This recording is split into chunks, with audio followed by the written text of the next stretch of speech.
আসসালামু আলাইকুম।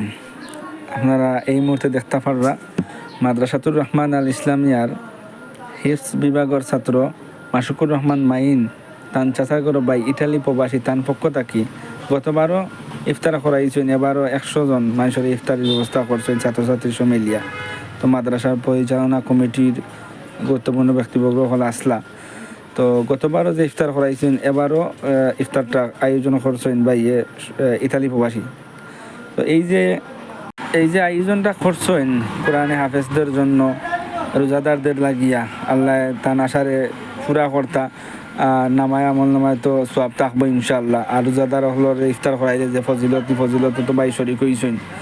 তো আলহামদুলিল্লাহ ইলা মনের মানুষ হল তাহলে দেখো গাও যেন মানুষে কত বেফাজুলি টেকাগুলা নষ্ট করে, কিন্তু তারার মূলই লোক আসলে আখেরাতর যে আমরা মানুষের খাবাইলে হইলো এবাদত, এগুলো সবর খাম।